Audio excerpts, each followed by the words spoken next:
Exactly जो बात आपने अभी कही है, हुआ जी यही है। जी राहुल गांधी उस समय बिहार की 15-16 दिन की यात्रा पर गए, जब उस यात्रा का कोई मतलब नहीं था। वो उस यात्रा के बाद कहाँ चले गए? मलेशिया। और मलेशिया जाने का की सूचना उनकी अपनी पार्टी को, उनके अपने करीबियों को भी नहीं थी। वो तो सोशल मीडिया पर उनके वहाँ के एक दो स्टिल फोटोग्राफ जो है वायरल हो गए, जिसकी वजह से लोगों को पता लगा कि मलेशिया में है। इसके बाद दिल्ली लौटे, और दिल्ली शायद ना लौटते अगर उपराष्ट्रपति पद का चुनाव ना होता, मतदान ना होता। मतदान के लिए उनको आना पड़ा, और इसके तुरंत बाद वो फिर लैटिन अमेरिका निकल गए। वहां के 3 देशों की यात्रा पर निकल गए। वहां से लौटे 15 दिन बाद कैमरों पर दिखाई दिए सिर्फ 2 दिन या 3 दिन कि हाँ ये कार्यक्रम कर रहे हैं। उसके बाद 12-13 दिन वो और रहे, लेकिन फिर उनका कोई कार्यक्रम शो नहीं हुआ। कहाँ थे कहाँ नहीं थे किसी को पता नहीं।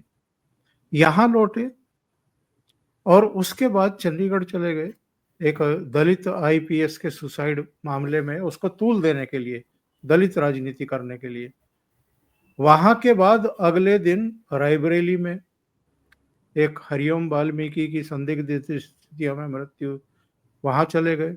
वहां भी दलित और ओबीसी या पिछड़ा राजनीति करने के लिए। उसके बाद असम चले गए। वो 4 राज्यों में घूम लिए विदेश से आने के बाद, पर बिहार नहीं गए और बिहार को लेकर के डिस्कस नहीं किया। जो टिकटों को लेकर के, सीटों को लेकर के फजीता हो रहा था, दिक्कतें पैदा हो रही थी, कांग्रेस अलग दावेदारी कर रही थी, आरजेडी उसके लिए वो सीटें छोड़ने को तैयार नहीं थी जिन पर कांग्रेस दावेदारी कर रही थी। उस मसले को नहीं सुलझाया इन्होंने, उसको लेकर के सीरियसनेस नहीं दिखाई। और जब जरूरत थी बिहार को और बिहार कांग्रेस को, तब राहुल गांधी उपलब्ध ही नहीं थे। जो मुद्दे उठाए थे इन्होंने उस यात्रा के दौरान, जो बिहार में यात्रा की थी इन्होंने, एसआईआर का विरोध कर रहे थे, वोट चोरी की बात कर रहे थे। वो दोनों ही मुद्दे जमीन पर उतरे ही नहीं। पब्लिक ने उनको मुद्दा माना ही नहीं। सबका कहना था कि कोई वोट चोरी नहीं है, अभी लोकसभा चुनाव में हमने वोट दिया है, फिर देंगे अब विधानसभा चुनाव में। एसआईआर का विरोध क्यों कर रहे थे, ये किसी को समझाने में नाकाम रहे। अगर कोई मर गया है तो उसका लिस्ट से नाम क्यों नहीं हटना चाहिए? अगर किसी के 2 जगह वोट बने हुए हैं तो एक जगह से क्यों नहीं हटना चाहिए? कोई बिहार से शिफ्ट होकर के बाहर चला गया है या अपने गांव से शहर में आ गया है नौकरी के सिलसिले में, तो उसके 2 जगह नाम क्यों होने चाहिए मतदाता सूची में? और अगर चुनाव आयोग ये काम कर रहा है तो ये विरोध क्यों कर रहे हैं, ये इनको भी पता नहीं था। लेकिन हर मामले में केवल बवाल खड़ा करना, आरोप लगाना और चुनाव आयोग पर प्रधानमंत्री नरेंद्र मोदी के साथ मिलकर के मैच फिक्सिंग करना और इस तरीके से वोट चोरी से प्रधानमंत्री बन जाना, तो ये एक्चुअल में एक तो सोशल मीडिया का युग है। दूसरी बात यह है कि पब्लिक अब इतनी भी नादान नहीं है, इतनी भी नासमझ नहीं है कि आप जो भी कह रहे हैं या जो भी पढ़ाना चाह रहे हैं वो पढ़ लेगी और सवाल नहीं करेगी। तो ये पता नहीं कौन सी दुनिया में जी रहे हैं और कौन से दशक की राजनीति कर रहे हैं। शायद 80 या 90 के दशक की राजनीति कर रहे हैं। देश बहुत आगे निकल आया है, देशवासी बहुत आगे निकल आए हैं, और ये वहीं अटके हुए हैं अपने गलत सलाहकारों की वजह से। अब जहां तक अल्लाह वरू को हटाने का सवाल है, तो अल्लाह वरू को भेजा किसने था? अल्लाह वरू की काबिलियत क्या थी? उनका संगठन का अनुभव कितना था? उन्होंने अब तक कितने चुनाव कंडक्ट किए हैं, कराए हैं? आपकी पार्टी में दिग्विजय सिंह से लेकर के इतने अनुभवी नेता हैं जिन्होंने अलग अलग राज्यों में बहुत सारे चुनाव देखे हैं अतीत में, उनके प्रबंधन भी किए हैं, वो जातीय समीकरण भी समझते हैं कि एक जिले में मान लिया 5 सीटें हैं या 6 सीटें हैं।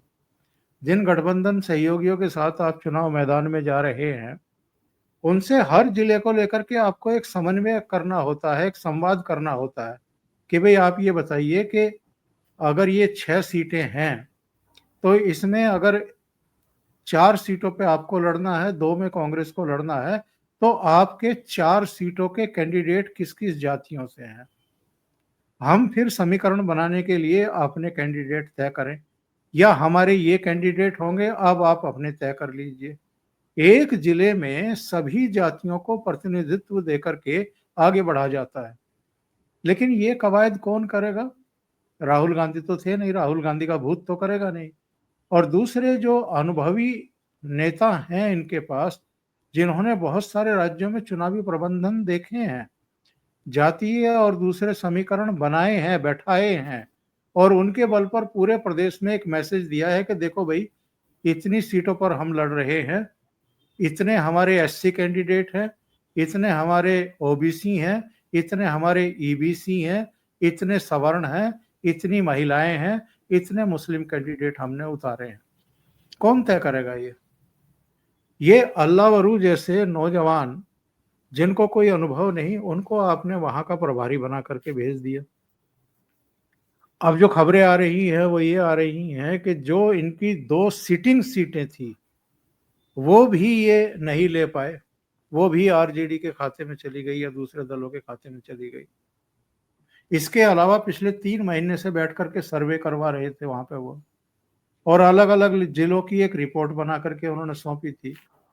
आखिर में पता लगा कि राहुल गांधी की अनुपलब्धता की वजह से, क्योंकि राहुल गांधी देश में ही नहीं थे जब ये सारी बातें होनी थी और ये समस्याएं सुलझानी थी, उसकी वजह से सारी कवायद, सारा पैसा जो सर्वे पर लगा था और जो भी इन्होंने लिस्ट विस्ट बना करके फाइनली भेजी थी कि कौन कौन सी सीटें हमारी मजबूत रह सकती हैं जहां हम लड़े तो जीत की संभावना हो, क्योंकि पिछली बार 70 सीटों पर लड़ी कांग्रेस और केवल 19 जीत पाई।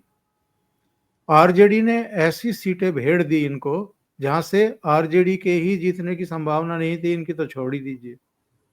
तो इस बार इन्होंने ये सोचा था कि हम ऐसी सीटों पर दावा करेंगे जहां जीत की संभावना अधिकतम हो, मैक्सिमम हो। वो सीटें इस बार भी आरजेडी ने इनको नहीं दी और आरजेडी ने अपनी तरफ से इनको अप्रोच करना ही बंद कर दिया। अल्टीमेटली जब पहले चरण के सब नामांकन हो गए, दूसरे चरण के भी लगभग हो गए थे, तब अशोक गहलोत को भेजा गया, राजस्थान के पूर्व मुख्यमंत्री, कि भाई आप जाओ, बैठ के बात करो, अगर रूठे हुए हैं तो मनाओ और एक रणनीति बने और आगे मिलकर के कुछ करें।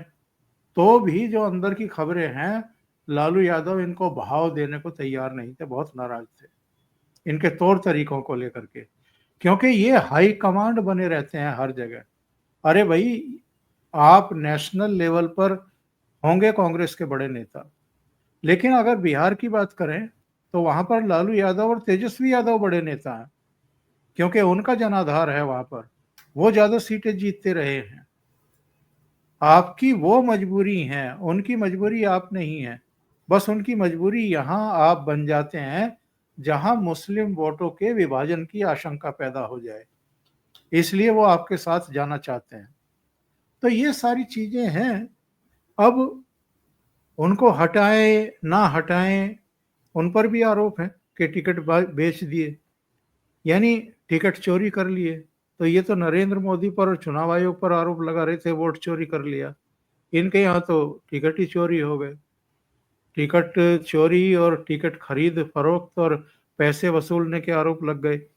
अब अविनाश पांडे को भेजा गया है, जिनको उत्तर प्रदेश का प्रभारी महासचिव बनाया गया था प्रियंका गांधी वाड्रा के हटाए जाने के बाद।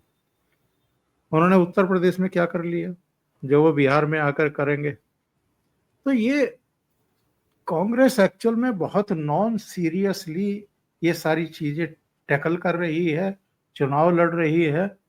और मैं पहले भी आपके प्रोग्राम में बता चुका हूं, बहुत सारे बड़े राज्य ऐसे हैं जहां पर इनका लेना एक ना देना दो। ये पश्चिम बंगाल में 1967 के बाद कभी सत्ता में नहीं रहे। ये तमिलनाडु में भी 60 के दशक के बाद कभी सत्ता में नहीं रहे। उड़ीसा में 2000 के बाद से 25 साल हो गए, कभी सत्ता में नहीं आए। बिहार में 1990 में जगन्नाथ मिश्रा का अंतिम कार्यकाल का साल था 1990। उसके बाद वहां भी इनकी सरकार कभी नहीं बनी। उत्तर प्रदेश में 89 में नारायण दत्त तिवारी इनके आखिरी मुख्यमंत्री थे। उसके बाद यहाँ भी कभी इनका मुख्यमंत्री नहीं बना। और अब तो हालत ये है कि 2-2.5% वोट पे रह गया है और 2 एमएलए चुन करके आए थे 2022 में। तो हर जगह कांग्रेस खत्म हो रही है, लेकिन अकड़, ऐंठ और वो जो गुरूर और अहंकार और ईगो, वो अभी भी 7वें आसमान पर है। इनको लगता है कि हर एक को आकर के हमसे बात करनी चाहिए, हमें नमस्कार करना चाहिए, हम जिल्ले इलाही हैं और सबको कोर्निश करते हुए हमारे तक आना चाहिए। तो अगर इस माइंडसेट से आप राजनीति कर रहे हैं तो यही होगा जो अभी हुआ है।